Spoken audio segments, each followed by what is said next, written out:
The two greatest comorbidities for the average person, immunocompromised or not, are hypertension and cardiovascular comorbidities. In other words, do you currently suffer from hypertension? And type 2 diabetes, insulin resistance. So if you have these two comorbidities, one or the other or both, your risk of going into that more severe presentation has elevated.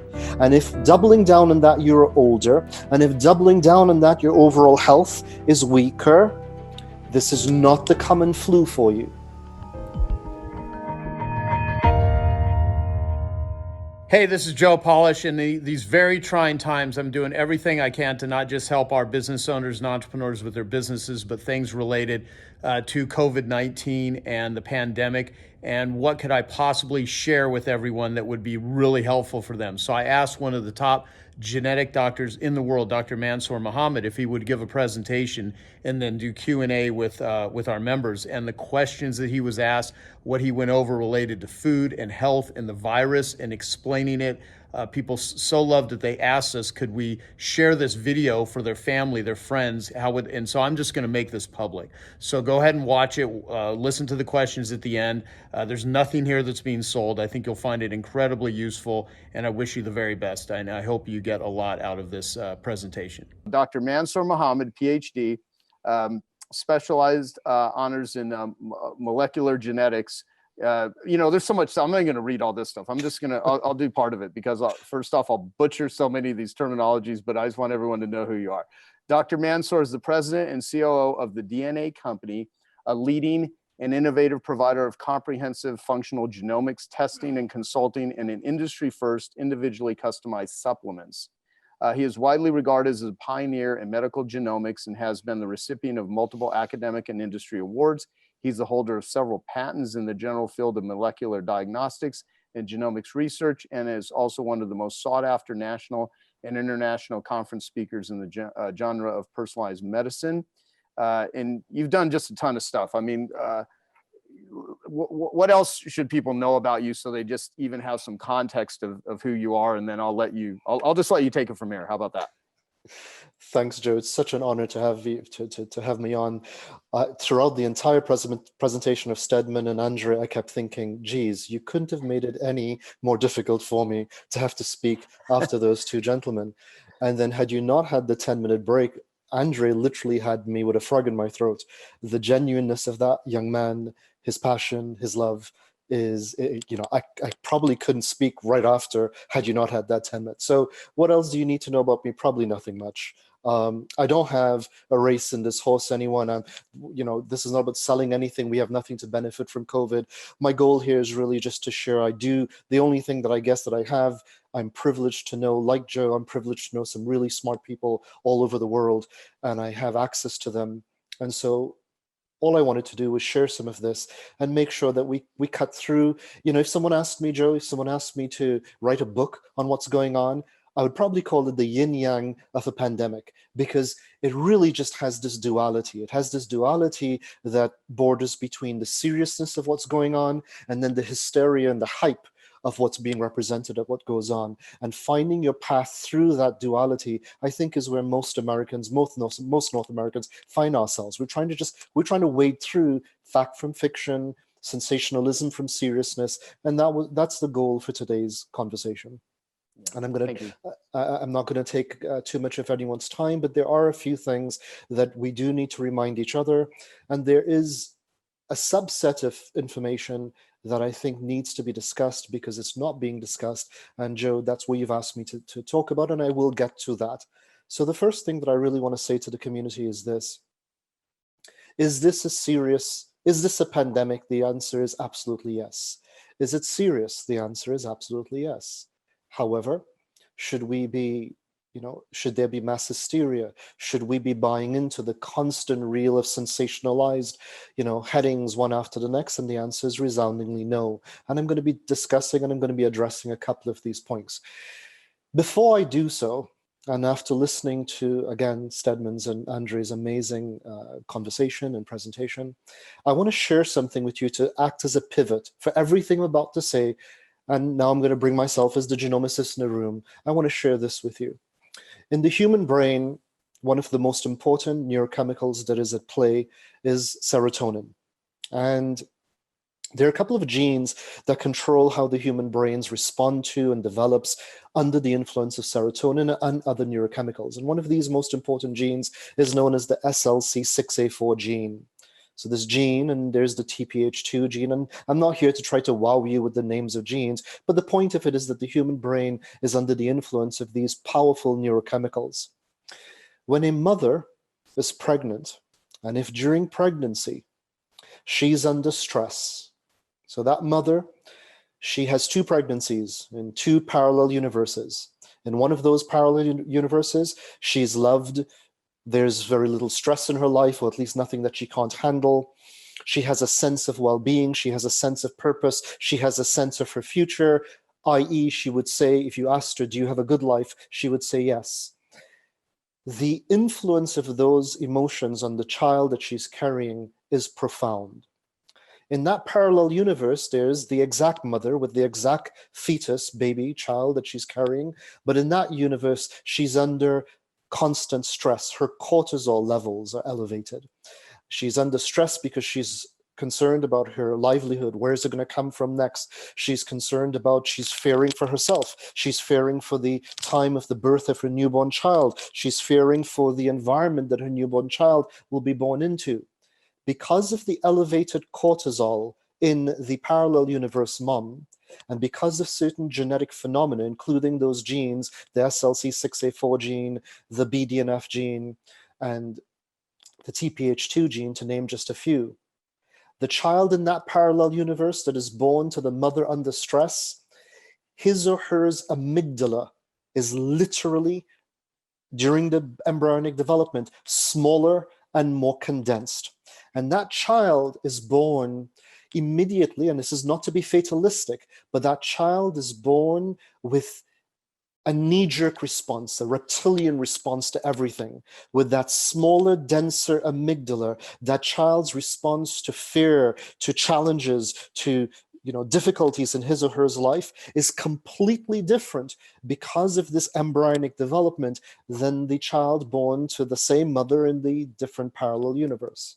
So I start with this not to be pessimistic or fatalistic, but I start with this to show, and it was really cued when I listened to Andre speak, I listened to his experiences, I listened to the work that Stedman is doing.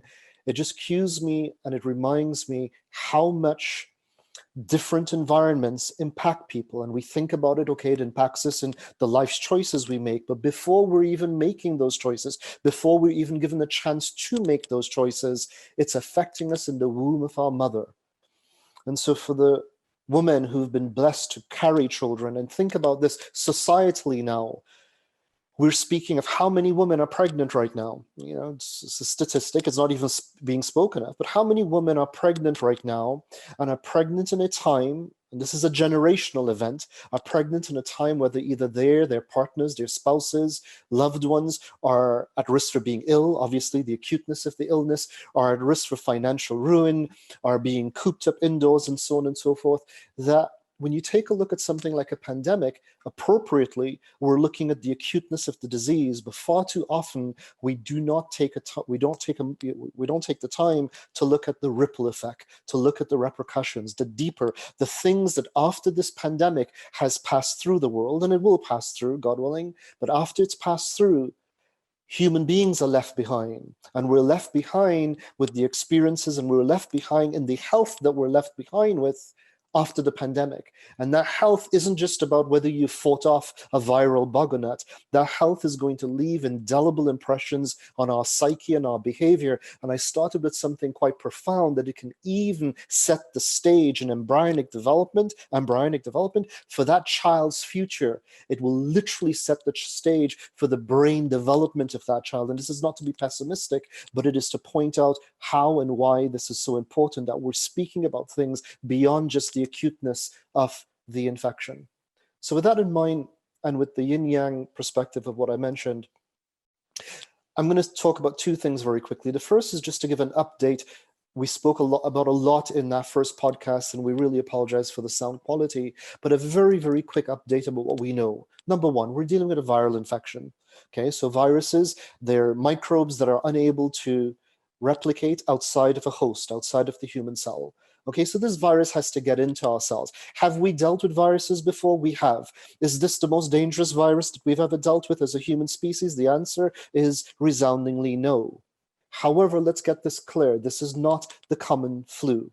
The SARS-CoV-2 virus, the one that is causing the COVID-19 disease, there are some unique attributes about it that the world needs to understand. And this is coming again from no politicized place, from no historical place. It just has to be known. There are a few things about this virus that must be known, and we now have good data about this. The first is that a virus needs to enter a human cell for it to do what it needs to do. And what does a virus want to do when it enters your cell? It wants to hijack your cell and usurp the machinery and the nutrients of that cell for its replication. The SARS-CoV-2 virus has the lock and key mechanism to enter the human cell better than most viruses we've seen. This little critter, this little obnoxious little thing, has the ability to enter the human cell with a degree of specificity that we have rarely seen before. Okay, so this virus, its ability to get into the human being upon exposure is exceptionally well refined, if you want to call it that. Number one, that's making this virus. Now, it doesn't say anything about its virulence or danger. It just says that when it can really easily get into the human body, the human cell. Number one. Number two, when this little critter hijacks your cells, hijacks the nutrients of your cells, and it's entering through special cells that you've heard these terms, that's entering through the ACE2 receptor. Okay, it's a cell, it's an enzyme that is expressed on the cell surface, it's expressed close to the cell surface, it's expressed on cells in the respiratory tract, particularly the lower respiratory tract, which is why we're seeing the symptomologies in severe symptomologies of difficulty to breathe, respiratory distress, up to and including pneumonia, which is really the thing that is doing in the individuals that get to that extreme level of the disease. Okay, when it gets into your cell, it is replicating at a rate that we've not seen before. It's replicating extremely rapidly, extremely quickly. So this brings up 3 points that I want to send home here. Number one, this virus has a degree of specificity to the human cell that is extremely refined, extremely profound. Number one, when it gets into your cell, it is replicating extremely quickly.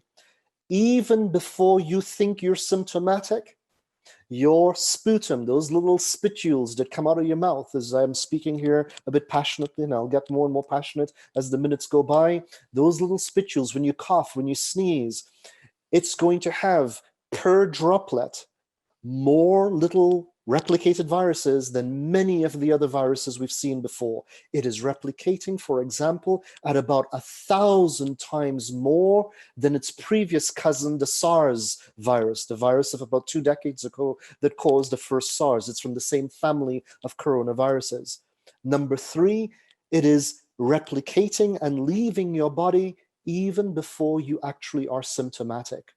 Okay, so just because you think you're not feeling well, and this has contributed to why it is spreading as quickly as it is. So are we dealing with something very serious here? The answer is resoundingly yes.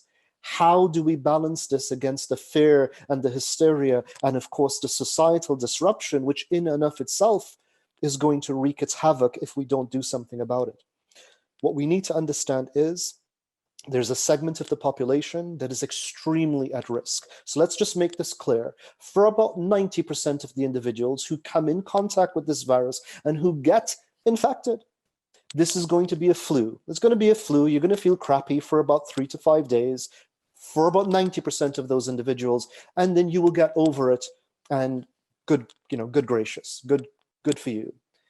But for about 10% of the people that get this virus, okay, and we initially thought that this was going to be just the elder folks. We now are understanding, as the epidemiologic data come out, it's not just elder folks, okay? So for about 10% of the individuals that contract this virus, it's going to be serious. It's not going to be a 3 to 5 day flu.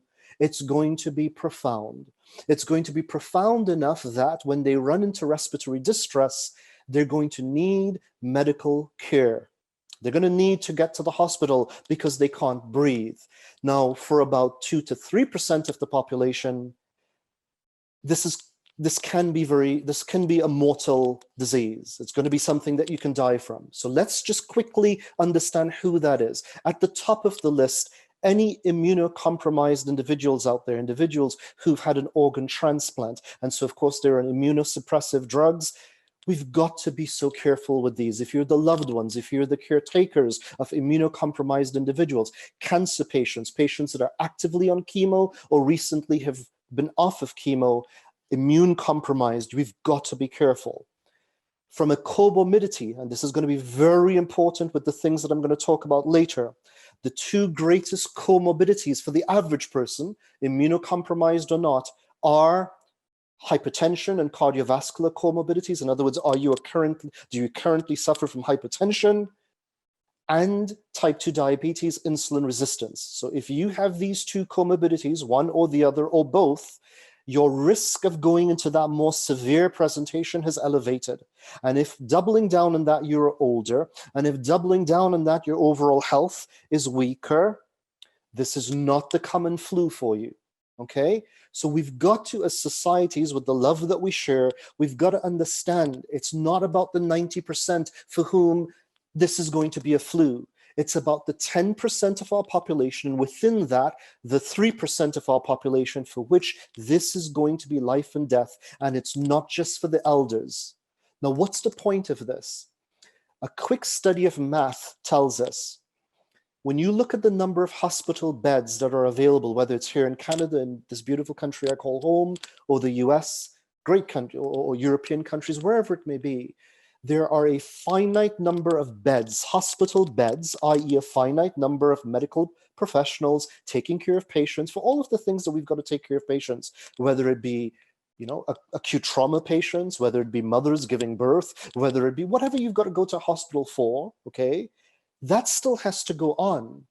Now, if 10% of your population, any given population, if 10% of you, because of respiratory distress, need to end up going to a hospital, what we're going to do is that this is not about the virulence or the ultimate danger of the virus for the 90% of the population. What this is going to do is it's going to crash our health systems. Our health systems, none of our health systems, not in the best equipped countries of the world, is the health system designed to be able to take care of 10% of its population at any given one point in time. This is the reason that we've got to be careful. This is the reason that this is not fear-mongering. Let's get it clear, the yin and the yang. For 90% of the population, this is going to be a flu.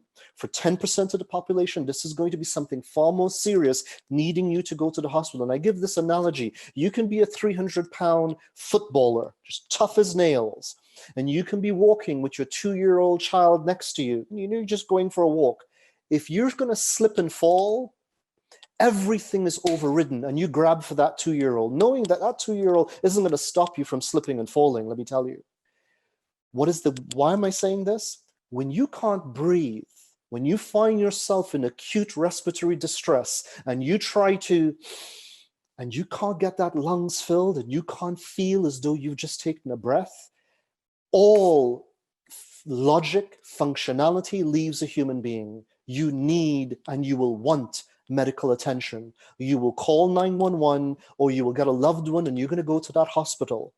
If we allow our societies to get to that 10% mark, where it's 10% of the broader population, and we start seeing not thousands, but tens of thousands, hundreds of thousands, not that they'll die from it, but hundreds of thousands of people needing and calling 911 and relying on our health services, think of what this is going to do to the clinicians. You want to see heroes? You want to see true heroes? Look at those clinicians, those nurses, those healthcare providers that are giving their all 24/7 to what's going on. So as a community, as a society, as of the best of societies, the Genius Network societies led by an individual, why am I doing what I do? I met Joe, and it's hard to find a person with a heart as big as Joe. And so when he asked me to do this, it was just an honor to come on and speak to you all. So the first point of everything that I wanted to say is this is real. It's real not from a hysteria perspective. It's real from what I just said when it comes to the numbers. Everything that I've just told you is factual. And it's based now on, when I first wrote that missive, it was March 13th. Between March 13th and now, it's barely been what, 14 days-ish? Okay, in 2 weeks' time, our knowledge continues to grow. And let me tell you, it's not making me feel any more comfortable. Is it making me hysterical? No, but it's reaffirming my concern that if we don't take the steps that we need to take, and we get to that point, our healthcare system can be rude, in for a rude awakening. Okay, well, that sounds a little serious, doesn't it? Well, with everything that Andre and Stedman spoke about, it's about knowing your place in this. This is not happening to you. This is happening through you. Andre, I was listening. Okay, and we've got to figure out, we've got to do a better job of isolating those who do need to be isolated. And they absolutely do need to be isolated. And we've got to figure out how to do that while allowing as much of the rest of society to get back into the mode of society. If we can do so, and I'm not here with a crystal ball saying I know how to do so, but if we can do that, that is the best of all worlds, where we isolate and we treat and we love and we protect those who are. This is going to be, or could be, a life and death situation, or it could be a situation that leaves you really in a bad state of affairs for not 2 weeks, not 3 weeks, for months to come. We've got to protect that segment of the society. And then somehow, in the best of the ways, with proper testing, proper facilities, allow the rest of society to get back into a mode with social distancing and taking care. Life is not going to be the same. Let me just make this clear. And this does not have to be bad. We need to be prepared for a new norm. And a new norm isn't a bad thing. A new norm is just something that we should view it as a challenge that we have overcome many such challenges in the past. We will overcome this. And by the way, it might teach us things that just prepare us to be better human beings, better caregivers, better partners, just simply better contributors to society. And we need to embrace that. Okay. But let me tell you, and let me talk to you a little bit about the things that aren't being spoken of. And this is why we must be able to get our societies back into gear. Okay, well, what's happening when we quarantine large segments and we self-isolate large segments of the society? This is not, I repeat, not to question or to diminish the need for that. In fact, everything I've just said is to support the need for that. But we've got to ask something else here. When we self-quarantine, I've actually been quarantined now for about 10 days myself because I was traveling. I was actually down in Phoenix just before March 13th. I came back home, and so I've been home. What happens? What happens is this. Let's just go through practical. This is real. This is not fear-mongering. This is not exaggerating. Here's what happens. Well, you're home. It means that you're not getting, all things equal, as much sunlight exposure. Number two, all things equal, doesn't have to be this way, but we know ourselves, your home, your mobility, your exercise, your fitness, you're not paying as much attention to it. You're just kind of home, you're bumming around in your PJs or whatever else. Again, that does not have to be the way, it doesn't have to be that way. Number three and four, hugely important. For the panic shoppers out there, again, that should not have been happening as a society. When we think of the greater good, we don't need that. But what are people shopping for? And what are they eating while they're in self-isolation? Well, when you go into self-isolation, you buy what? You buy non-perishables. You buy foods, and what are non-perishable foods? Well, they're canned foods, they're pastas and rice, so they're carbs, and they're foods high in salt.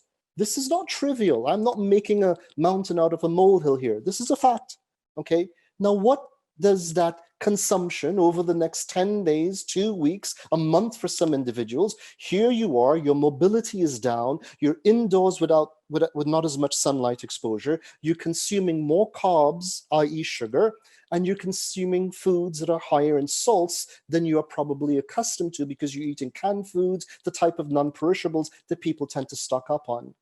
You're increasing your risk for two things. You're increasing your risk for hypertension and insulin resistance.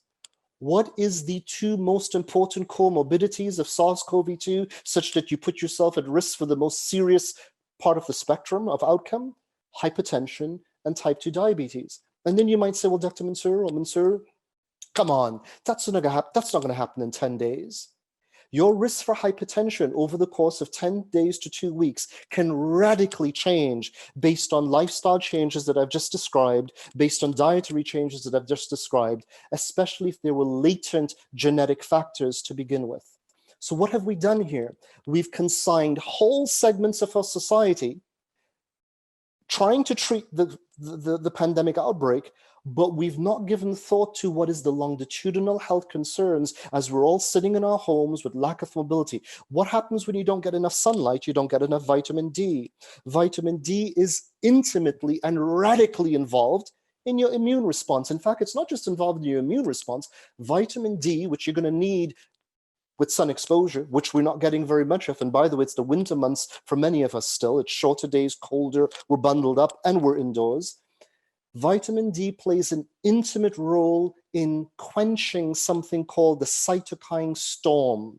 The cytokine storm is that vortex, that cascade, that domino effect, inflammatory response. That is the thing that people are dying from. When that cytokine storm gets going and the lining of the alveoli, the lining of your delicate little bags, little balloons in the lung, those little pockets in the lung, when they become inflamed, and they rapidly become inflamed, and that fluid starts to build up, that's what people are hitting the mat with, forgive the expression. So again, look what's happening here. When we are quarantined, and I am not questioning the wisdom of that, I'm not even questioning what I'm putting as a word to you, your loved ones, your communities. We've got to get more healthcare providers speaking about the longitudinal effects, speaking about if you need to be home, and for the loved ones and for those at risk who do need to be isolated, they need to be isolated, but not just isolated, they need to be kept in the best of health as possible, to get some sunlight in whatever means is necessary, to get some mobility and movement within your homes. This is the time for people that have their online exercise motifs and what they can contribute to our societies. This is the time for that. The final point that I want to make here is when vitamin D goes down, when you're indoors, you are affecting profound behavioral pathways. Do you know what is already happening in our communities during this period? The hotlines for spousal abuse are ringing off the hook. The hotlines for suicide are ringing off the hook. The hotline for just people being depressed are ringing off the hook. And so we are dealing with one acute issue, which does need to be dealt with, as everything I've said, but our healthcare agencies and our communities were not addressing the farther reaching and longer reaching issues, which equally, and I might argue even more importantly, needs to be addressed. That ability for longitudinal health, because we're going to get over this, but we don't want to just get over this. We want to get over this healthier, better as communities, and more prepared for whatever other challenge we might face. We don't want to be going through this in a month, 2 months from now.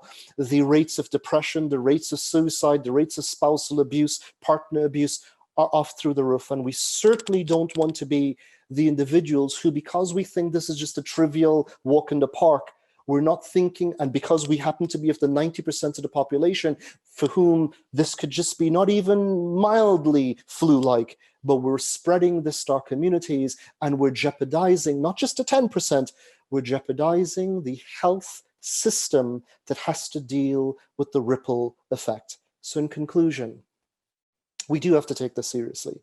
We have to take this seriously, but we have to be mature about it. We have to recognize this is happening through us, not to us, as Andre so beautifully put.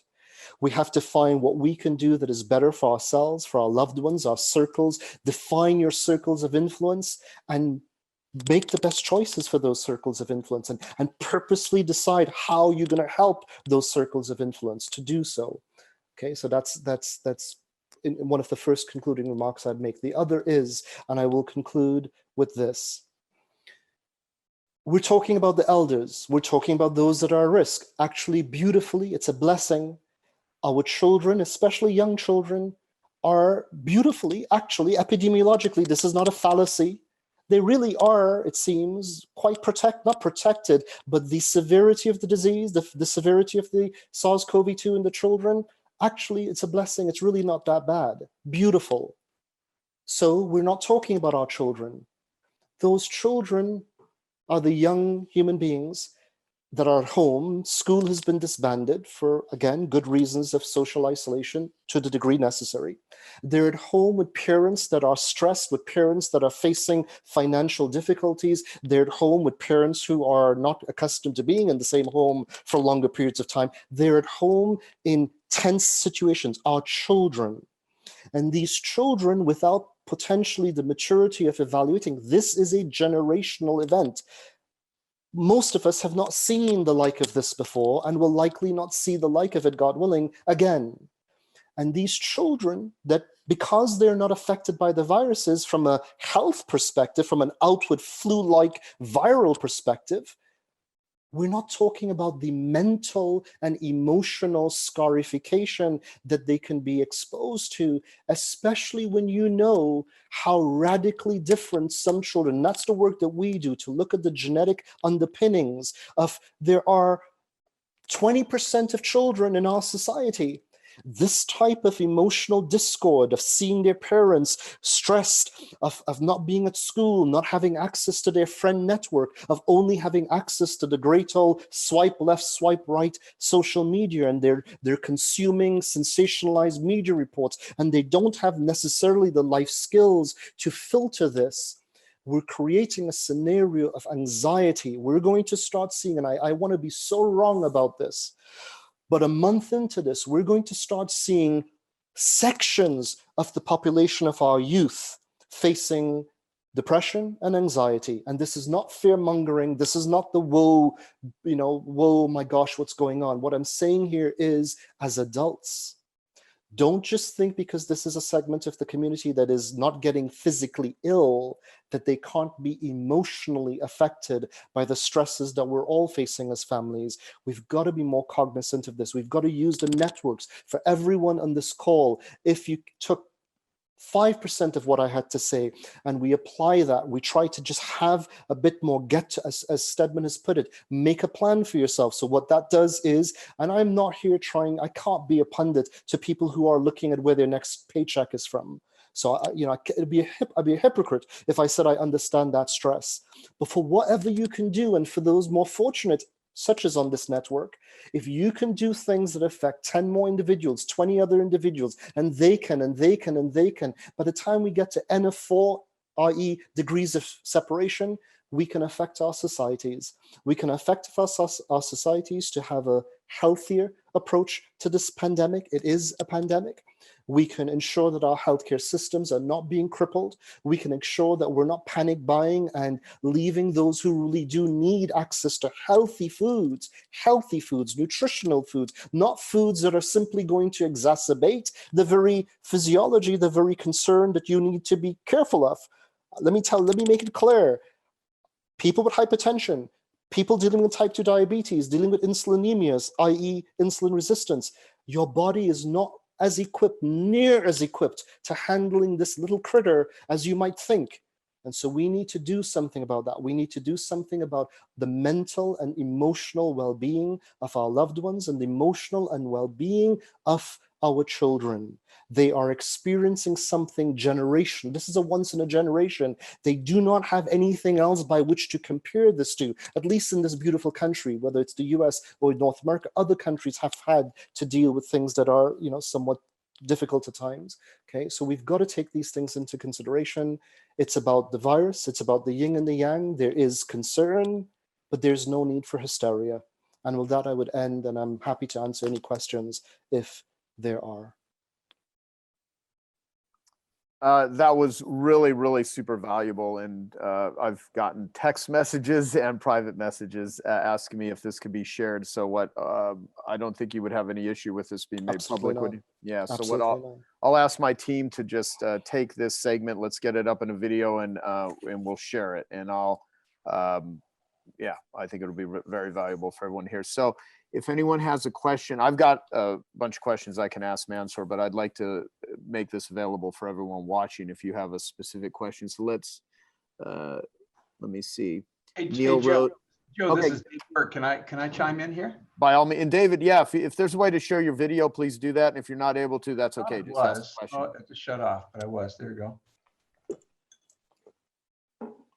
David, you're not coming up for what, I'm seeing your name, but I'm not seeing you. Here we go. There we go. There you go. Yeah. Dr. David Berg. Yeah, those are the old days. I guess I'm still am. But Mansoor, first, thank you so much for just talking about just the importance of the fear and the anxiety that people are feeling over this, and that how it's going to affect people going forward.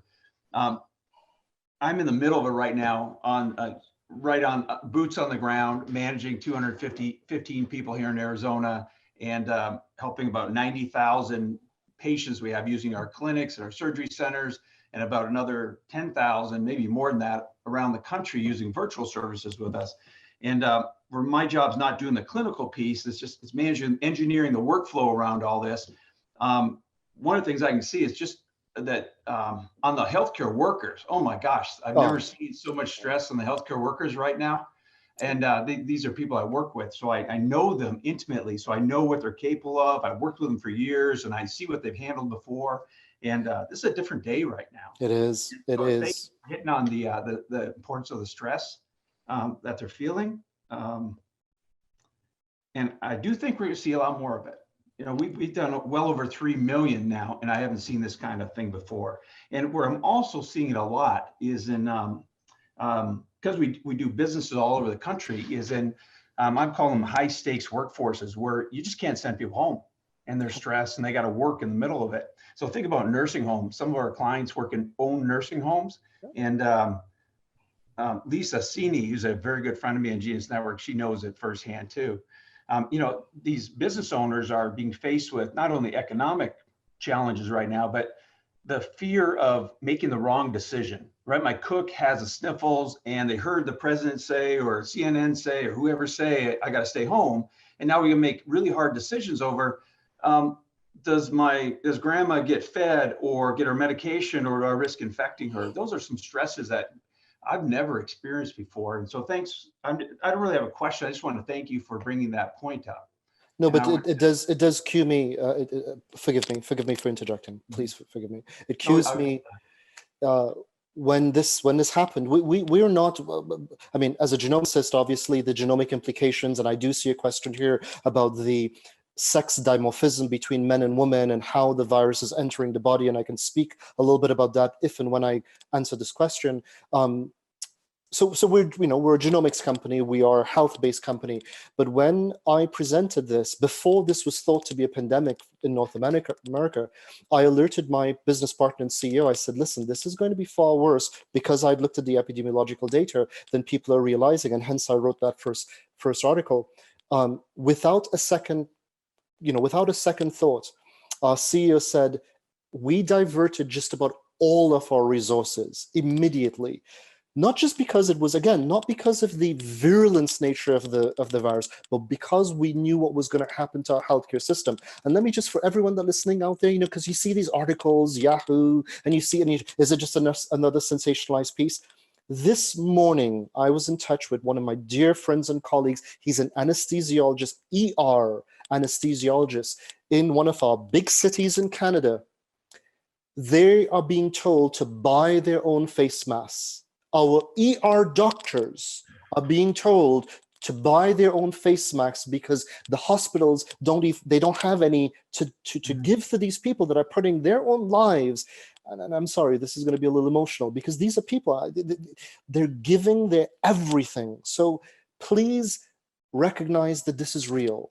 Now, so what we did as a company, and this is not a plug, we have no financial gain here.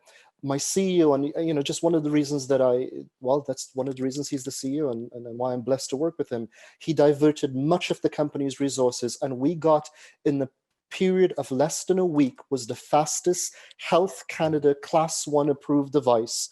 And what is this device? It's a Health Canada approved device. It's an app to evaluate symptomologies. It uses AI to evaluate your symptomologies, evaluate where you are. So because what? There are other common flus going on. There are other health things going on. And then all of the emotional stresses where you're tracking.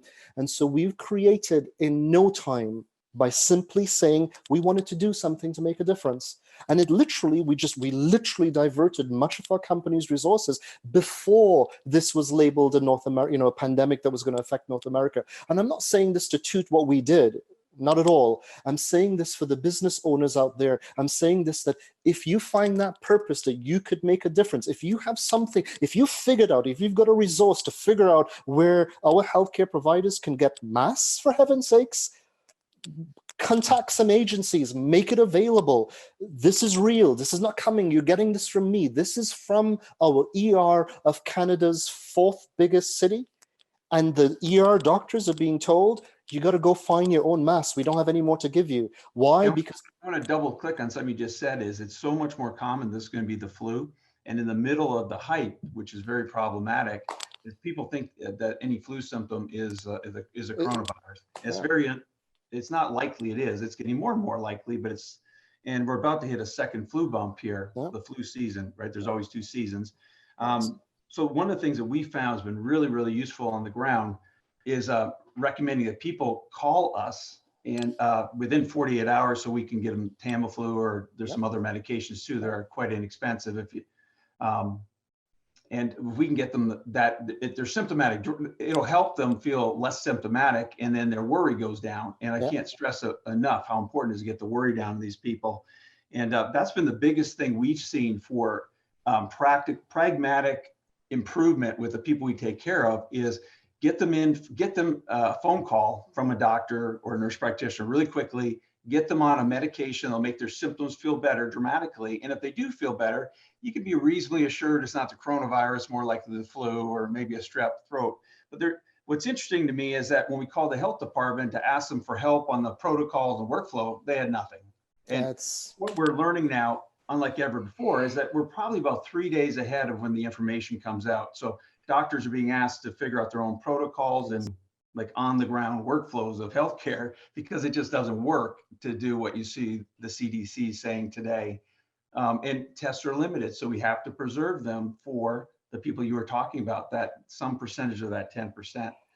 Indeed. And so I'd encourage everybody here that if you're having flu-like symptoms and you want to start feeling better sooner so you can get rid of some of the mental stress, call your doctor. RedirectHealth.com. There's a member number and a $49 number that I create. And the key here is just talk to somebody when your symptoms are early.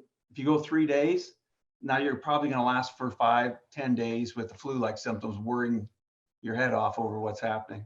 Dr. Berg, what you've just done there, just that alone, the contribution, you see, you get all of these people, I hate the pundits that throw terms out there without, the flattening of the curve and so on and so forth. And they're not even considering that part of this curve that we're dealing with is the curve of the strain in the healthcare system. If we can just take away from that strain, the individuals who don't have the SARS-CoV-2, who are freaking out over a fever that they might have just had or sniffly or something else, these are the places that we could make such a, A, we deal with the anxiety, B, we deal with just the practicality that you don't have SARS-CoV-2, and, we deal with the release of the strain on the system. So these are the things, and just one communication, what you've just done there, if that affects 50 families online, 100 families online, this is where it starts. And of course, this is why I can't thank Joe enough. The key here is 48 hours. I see too many of my friends, and my wife jokes with me all the time about my friends are always waiting 3 to 4 days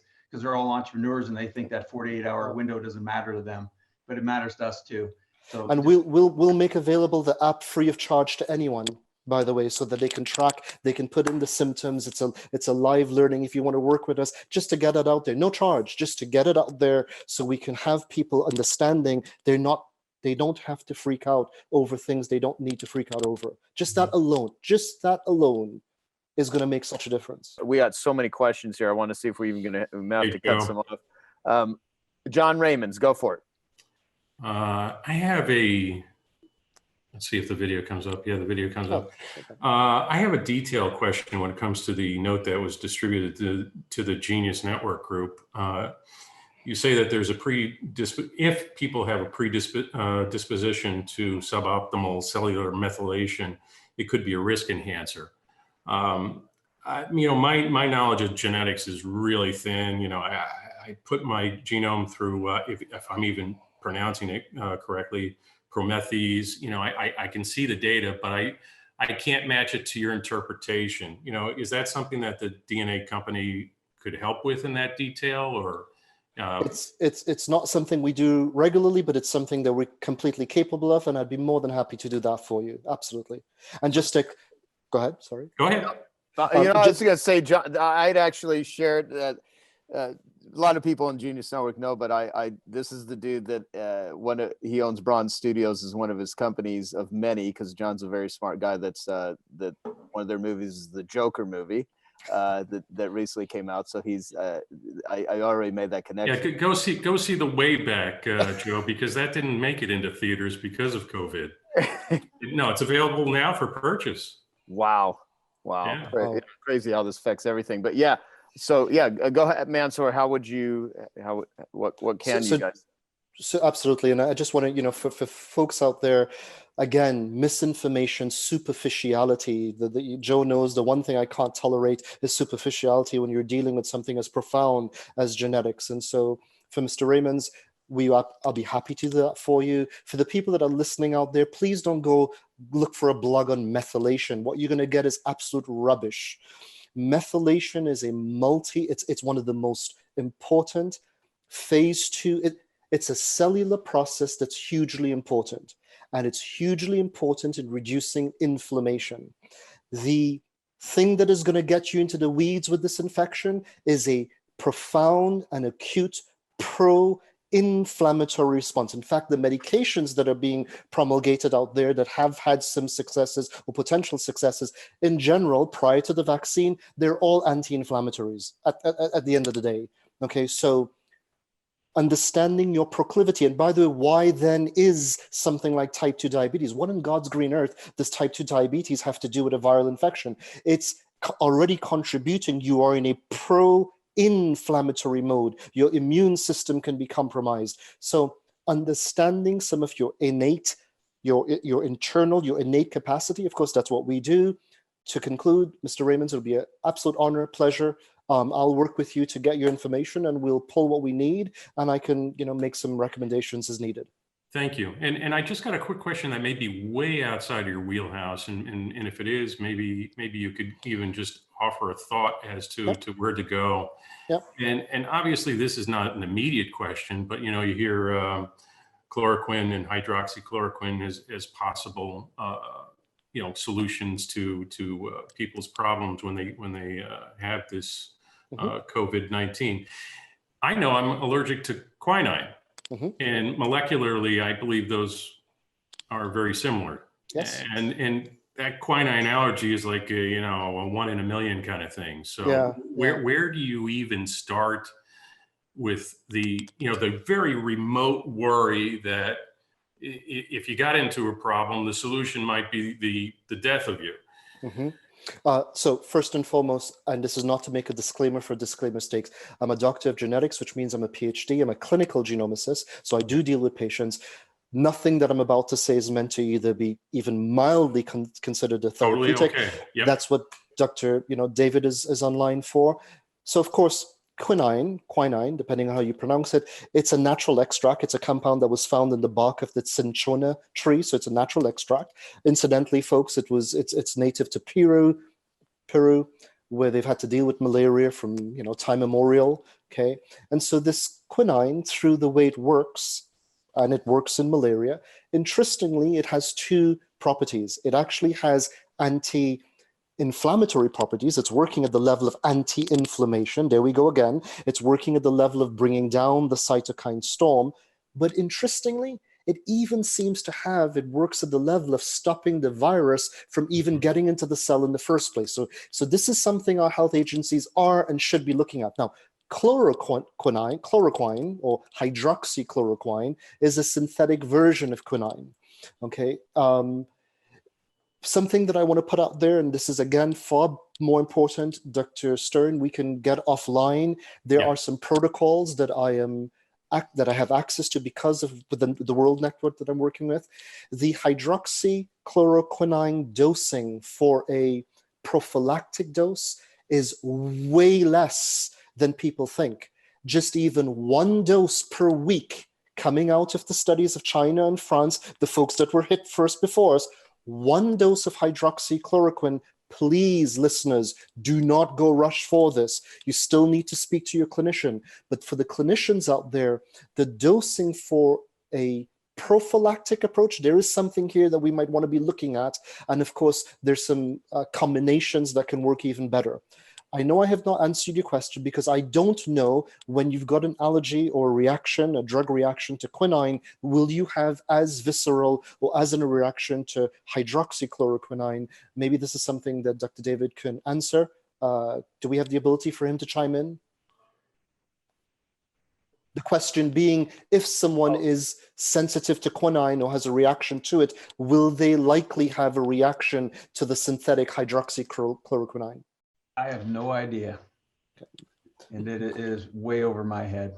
For sure. And you know what? There's a couple of doctors that are on here. Rebecca Miller is on here. Dr. Jamie. Oh, I actually wanted to read her comment. There's so many comments now. Where the hell did it go? But she was, when you guys are talking about mass. Jamie, are you there? And by the way, for everyone, while Joe is doing this, one of the very best signs of a truly healer like Dr. Berg is when you don't know something, you say, I don't know. So it's such a refreshing thing for someone to just say, I don't know. Very true. So Jamie wrote, when you were talking about mass, she said that is true. I worked a shift yesterday. So she's an emergency room physician that works at the 9th busiest hospital in the United States outside of Detroit. She said, I worked a shift yesterday without adequate mask and protection. So yeah, the healthcare where it's insane, the level of just workload and stress and exposure and everything that everyone's going through. This is, you know. Joe, I have a question. Joe, really quickly. Sorry, who was that? I don't want to interrupt you, Doctor. If you go ahead, if you have a comment to make. So just very quickly on that note, because I did see a question here about the sex dimorphism. So forgive me, very quickly.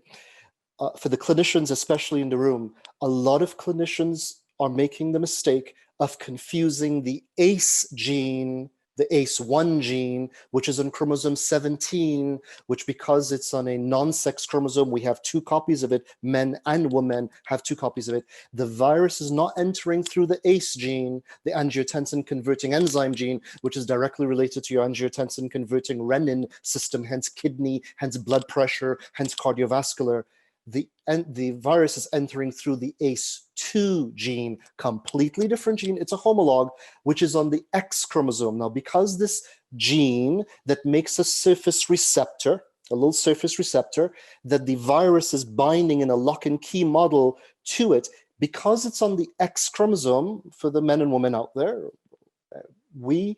men, we have 1 X chromosome. We're 46 XYs. We have 1 X chromosome. Females, you are 46 XX. You have 2 X chromosomes. So first thing, medical professionals out there, this is not the ACE gene. This is the ACE2 gene, which is on the X chromosome, not the usual, not the gene, the thing that you prescribe ACE inhibitors for, right? Your clandesartans and so forth. That's the ACE, that's the chromosome 17. That's not what the virus is binding to. It's a homolog, it's involved in some of the same processes, but it's not the same system. So that's the ACE2, point number 1. Point number 2, so people have been asking me, well, gosh, if men have 1 X chromosome, and that's the gene on the X chromosome that is making the receptor, and women have 2 X chromosomes, what does this mean? Are women making twice the number of receptors for the virus? Are women's, well, actually, as much as women have 2 X chromosomes, they block out. It's something called the bar body. They only express 1 of their X chromosomes at any given point in time.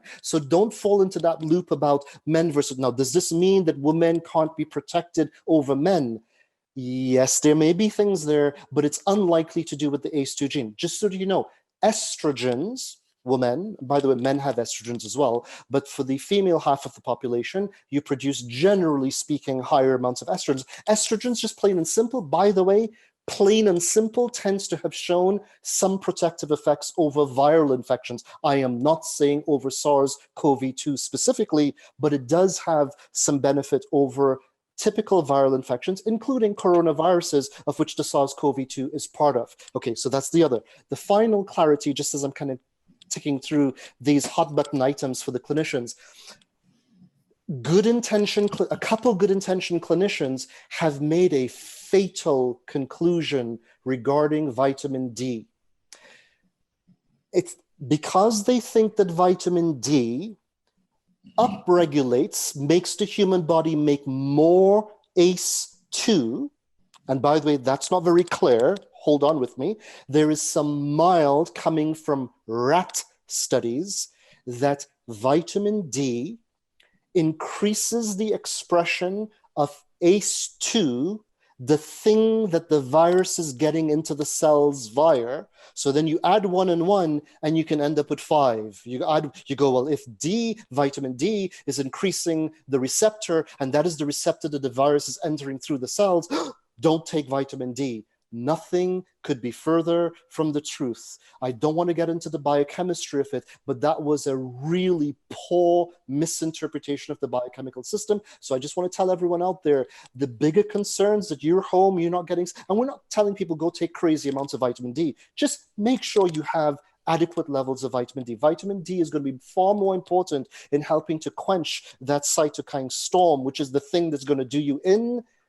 The other information is frankly misplaced. I know they were probably well-meaning, but it was a really 1 + 1 = 5. So these three sort of, for the medical folks out there, I just wanted to help clarify this to the degree. Please forgive me. You guys have forgotten more than I know. I just wanted to put that out there for you. Dr. Mansoor, does that have anything to do with being deficient in vitamin A? No. So there is some evidence that vitamin A also induces the angiotensin-converting-renin system, but that is more as it relates to the ACE, the true ACE, not the ACE2, but the ACE1. Now, these two things interact at the biochemical level. So I guess the short answer to your question is this. Healthy, moderate levels of vitamin A, which you can get from foods. The thing with vitamin D is you can't get much of it from foods. You're either going to get it from the sun, there are some low amounts in foods, or you're going to have to supplement for it. And Dr. Tom Fiden, the previous head of the CDC or NIH, Dr. Fiden. Anyways, he was either the head of the previous head of the CDC or NIH. For someone like that to come out, he actually came out and had to make a statement about 5 days ago, warning people that because of the circumstantial things, their vitamin Ds will be too low, and that's a poor comorbidity. So I would get your vitamin Ds up supplementally, basic levels. Vitamin A, again, so long as you have a basic diet with enough of it. Vitamin A, your beta carotene, and your retinol, the body takes in beta carotene. It has to convert beta carotene into retinol. There's a gene that does that, by the way, and some of us don't have the best version of it. It's called the beta carotene monooxygenase gene. So those are the folks that if you drank too much carrot juice, you start looking yellow. If you've ever drank too much carrot juice and you start looking yellow, it's because you're not converting your beta carotene into retinol as efficiently. So all things equal, if that's you, get it from seafood. Good quality seafood is good quality, good access to retinol. Have I answered your question? Just that the interaction with the vitamin D was related to a vitamin A deficiency also. Oh, I see what you mean. I see what you mean. And yes, so again, balancing and making sure they're both adequate, work off of each other. My apologies. Yes. And by the way, let me just mention, because I'll even have Rebecca share a little bit later before we end for the day. That's my friend, Dr. Rebecca Miller. She's just created a document called Be Hard to Kill.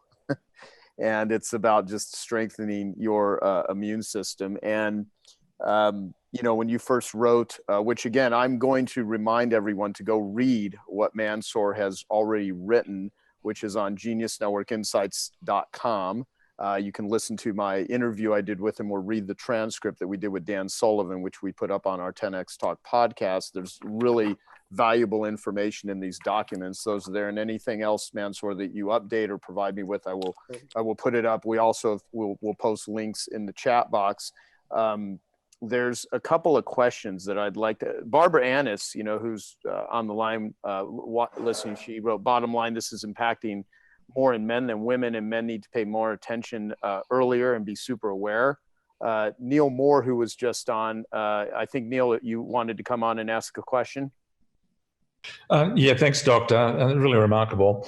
Given the environment you were talking about earlier with regards to being confined in the home, looking at the more accessible practices that could be available to all of us, things like sleep, hydration, meditation, yoga. Is there a biophysical, is there a neurochemical basis argument for the benefit of that, particularly in these times? To say otherwise would be ridiculous. So we can reverse engineer this from 7 ways from Sunday. We don't have enough sleep. We don't take care of our overall mental well-being. Our cortisol levels go up. Our cortisol levels go up. Our immune function comes down. It's a seesaw effect that was beautifully designed from an evolution, from an adaptation, creatism, whatever you believe in. So if we are getting our cortisol levels up by virtue of excess stress, by virtue of not sleeping well, we're already going in the wrong direction. Okay, vitamin D, and to Dr. Miller's excellent point, and the correlation between low vitamin A and low vitamin D is directly correlated, meaning low vitamin D is directly correlated to your levels of dopamine. Okay, low vitamin D, you're indoors, now your dopamine is going down, you're already stressed out, you're already worried about that next paycheck, so double effect. Low vitamin D, low vitamin D, low and poor circadian rhythms. A point here, everyone. We are circadian creatures, okay? And so something as simple as, you're there in bed reading the last newsreel, which is giving you nothing more. When you read a news piece, I urge all of you, ask yourself, what did that news piece really do to change your life in a meaningful manner? And if the answer is it didn't, other than raise your blood pressure, per what we mentioned earlier, other than raise your cortisol, you've just done yourself a disservice. Now we're sitting in bed, we're trying to get to bed, we're reading these blue light emitting screens, and this is real. This is not fake science, this is real science. And what did we do? We disrupted the circadian rhythm. And when you disrupt the circadian rhythm, you disrupt one of the most important, it's not a neurochemical, it's a trophin, something known as brain-derived neurotrophic factor, BDNF. And when your BDNF is suboptimal, you've just started walking down a path, again, increased anxiety, increased depression, okay? Poor response, you go into, when BDNF is low, the brain goes into what we call the hamster wheel brain. So now you're thinking about that thing 3 times, you're just lying there and you're replaying it over and over and over again. So who was the person that asked me that question? So brilliant. That was Neil Moore. Mr. Moore, Dr. Moore, forgive me. So your point in ensuring the connectivity of this, from the nutrition to the societal context to the home environment, what that does to your stress level, what that does to your sleep. This is the point, that what we're dealing with here is something that will have ripple effects beyond the acuteness of the actual infection. Thank you, Doctor. Okay, let me, if you could pop the questions back on real quick for me, I'll just ask this one. So this is an interesting one from Malad. I have a very important question by Dr. Mansoor. Could we improve our immune system by taking cold showers in about 2 minutes, 2 times a week, mountain climbing 2 times a week, and using venom of honeybees, at least using 3 stings of bees in each one 2 times a week? Okay, so recognizing that there are folks incredibly more intelligent and skilled than me on this line, I cannot comment on the last of the 3 things that he mentioned as far as the venom of the honeybees. It's simply just, I don't know. And it doesn't mean that it's yes or no, I just don't know. As to the use of cold showers, as to the work by Mr. Wim Hof, and his corpus of work, we do know, and just so that you know, by the way, that BDNF gene, that gene that is so radically important for brain function, the circadian rhythm of the body, the way in which we respond to stressors, it's what is called a heat shock gene. It is stimulated through temperature changes, both the cold of it and the hot of it. So if you want to get your BDNF going, go sit in a sauna, safe sauna practices. You will actually measurably stimulate an uptick in BDNF. Cold showers in a safe manner can also do the same. So before we even get into the immune system function, these temperature changes do and can be used to upregulate things like BDNF, which can have profound effects on our mood and behavior, which of course can have profound effects on our stress levels, which can have profound effects on our immune systems. So I just said that there's a link there through about 3 different levels. Now, can it have an immediate direct link on the immune system, i.e. heat shocks, temperature changes? And the research that I've seen is yes. I don't know all of the details of how it does so. I actually, my doctorate is it's in immunology. I designed some of the first antibodies to be used in medicine, recombinant antibodies. That's actually where I cut my teeth.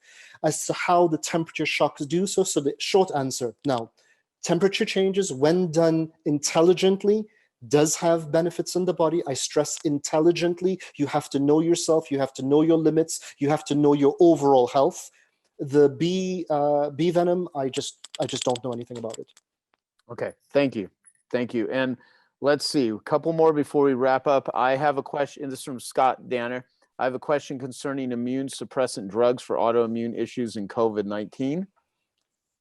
Yep, can you hear me okay? Yep, I Scott. can. Yeah. Okay, I've switched to an iPad.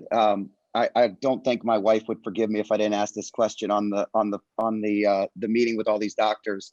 I've been on an autoimmune suppressant for about a year, and I was going to cycle off in June. And when I saw all this stuff happening, I decided I was no longer going to take it. Now we've been arguing as to whether or not I made the right decision or I didn't make the right decision. And I'm not asking, you don't know any of my medical background, so I'm not trying to say that you guys know the exact answer. I guess what I'm looking for is, am I considered, how long before the immune system starts to repair itself and rebuild? I'm extremely healthy, athletic, I eat well, I get vitamin D, and I was going into remission from Crohn's, which I was asymptomatic in the first place. So it was a very frustrating situation for me.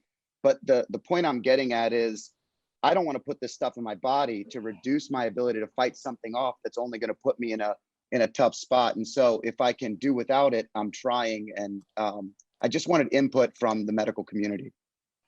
The clinicians online are far better equipped to answer that question. I will answer the little that I can from a genetic and an immunologist perspective. So as to the time it takes, first I would say, any decision to take something, if you know that you're in an at-risk environment, so of course you need to gauge your at-risk characteristics because of your societal, home environment, work environment to the current infection, number one. If you feel you are in an at-risk pod demographic, doing anything that reduces your immune competency, the body, when it comes to viral infections, has to first make an IgM, the M subtype, and then that has to, over time, sometimes quite quickly, transition into an IgG response. If you snuff that down, either, of course, by that you do have to take additional precautions, no two ways about it. So, of course, you have to make an informed decision. Where are you, your risk stratification? What are you taking or not taking as a medication that will potentially reduce your immune competency, and make a decision. And of course, all of your health history, that is as much as I can say. As far as getting your immune system back on track, once you've removed yourself from an immune suppressing medication, it really depends on, there's a difference between what we call your memory B cells and how long they come back on track. So in other words, how does your historical immune function kick back in versus the immune function of new challenges? There are two different things that are happening in the body, and I will need to know a little bit more about your health history for me to comment any further. As to the far more intelligent and qualified doctors online, is there anything that we could add there for him?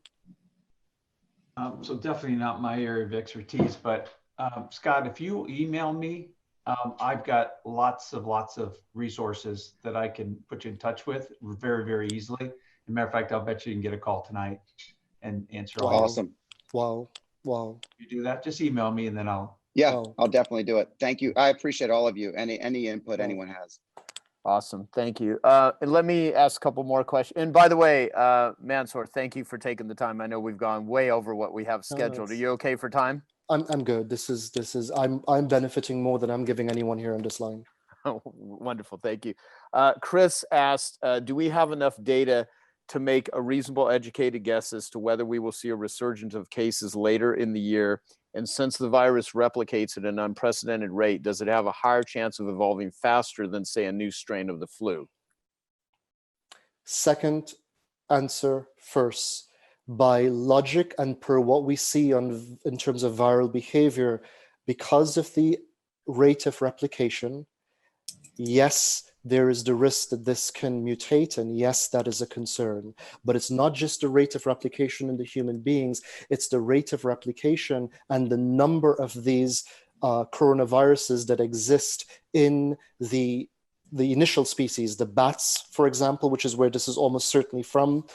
The best of the research that's coming out of China right now is that, and by the way, we've seen other there was the OC43, there was the HNK61, there are a number of cousins to the SARS-CoV-2.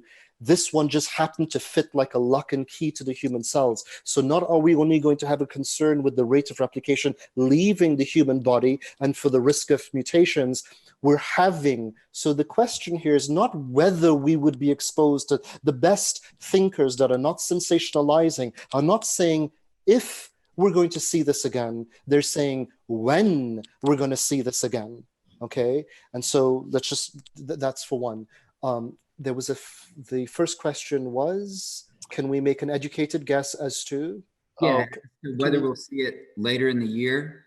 I'm sure, just like me, you guys are hearing either when it gets hot, this is going to go away, or when it gets hot, it's going to come back, and whether or not we'll see it again in the fall.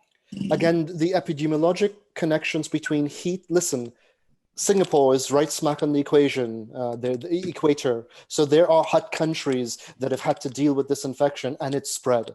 Okay, so are there benefits, pros, cons? When there's heat, there's humidity, the lining of, there's so many factors as to beyond just something simple saying it's no longer winter, it's summer, this is going to go away. I would not hang my hat on that. Can it have some benefit? We're opening up windows more, we're probably, sure, but I wouldn't hang my hat on it. Is there enough information to say that this is going to come back into a phase 2?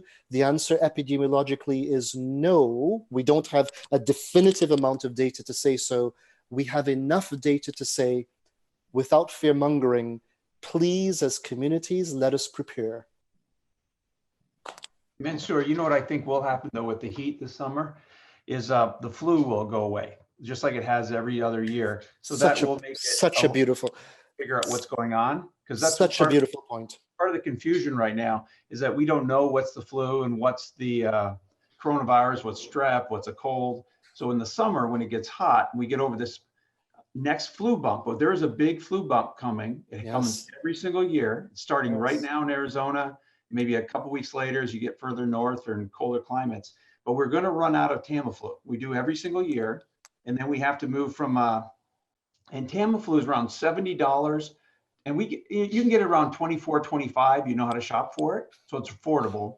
The other drug, it slipped my mind. I can't remember. It's such a common drug, but it goes from $300 down to $90. So think about that now. When we run out of Tamiflu, like we do every single year, there's no exception. We always run out of it. Our price point goes from $24 to $70 to $90 to $300, which means a lot less people can afford it. That's what I'm worried about with the second flu bump. And I'm not an expert in this. I'm just making up and applying logical sense to it. But I'm worried about the confusion that the flu will create in this second flu bump. But once we get to the summer, that goes away. It has every single year, we can predict it. And what we're left with is the coronavirus. So now we can be more certain about what we're dealing with. And maybe I'm just thinking from a healthcare. No. But I'm very excited for this flu season to be over with. So I know what I'm dealing with.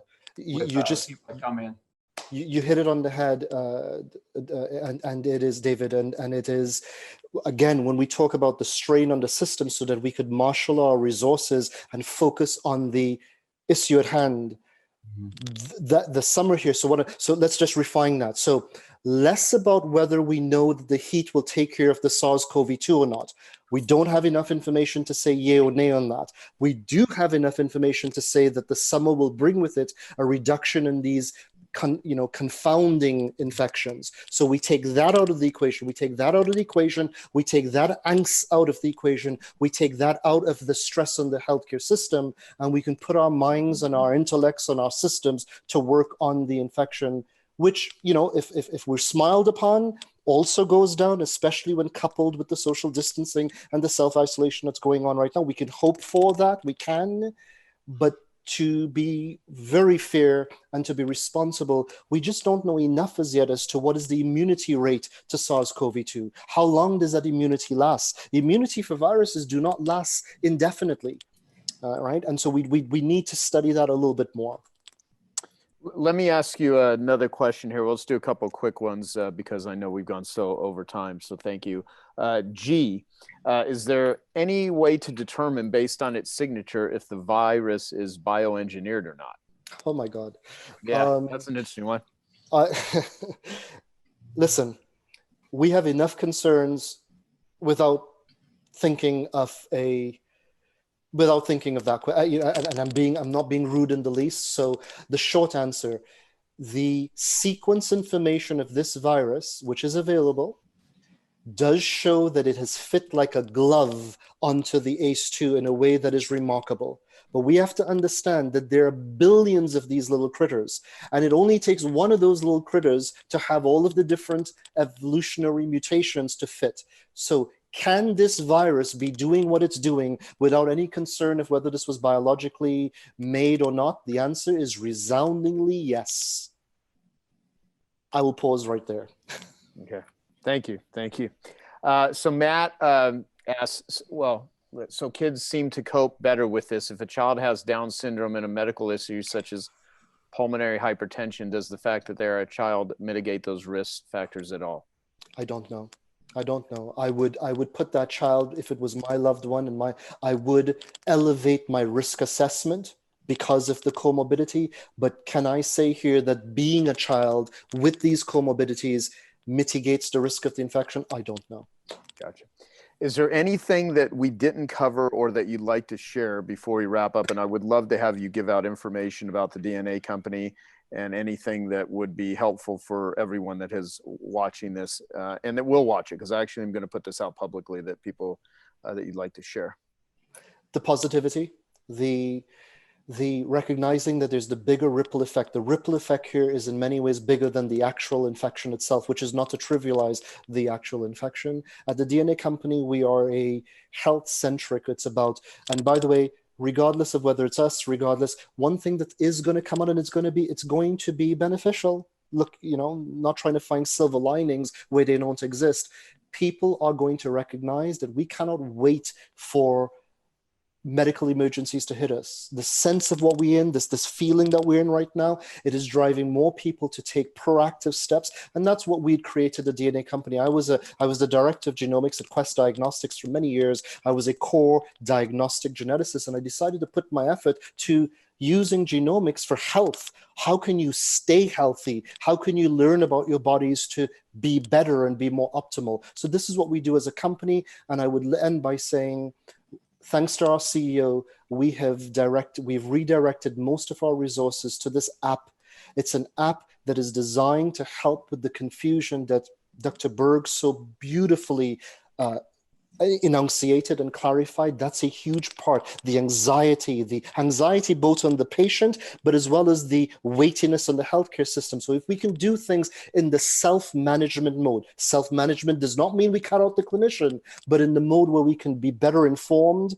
So I would encourage any of your listeners and those who listen to this we're making this app available through the DNA company, and there's a link on it. It is a work in progress that we accomplished it in less than a week. Where can someone go to get the link? Because I want people to be able to hear it too. We can post that here. We'll put it on geniusnetworkinsights.com along with everything related that you've provided us with. And at the same time, if you could give out a link where people can get it. So www.thednacompany.com. I'll type it here. And Joe, we'll make sure our team gets to you everything that you need to present to your folks and you need to put on your website. We'll get everything over to you. But just as I'm done speaking, I'll type in the link here for everyone. Great, thank you. And what I will also say, which the great presentation that we had from Stedman Graham and Andre Norman prior to this being on, both of them have watched your whole presentation here, so they're still on, which is great. Oh, Joe, can I make one more point? That No, you can't, Dave. We're trying to end here. Just go ahead. There's a lot of fear over the test, and so the tests are limited, at least in Arizona, and they are much more needed in other parts: LA, Seattle, New York, yes. etc. Yeah. Louisiana, Dr. Louisiana is becoming a hot spot right now. Yeah. And people are very stressed when we have to ration the tests or save them for the folks that have weak immune systems or diabetes or heart disease. And but here's what's important to know for this group is that test will do nothing to speed up recovery. It'll do nothing to help you get better. And but all it will do is it'll just help us collect the numbers, and it will help us put a seriousness on the quarantine need. And meaning, if you have a positive test, it is vital that you just stay away from everybody. It's vital if you have the flu also right now, especially around older people.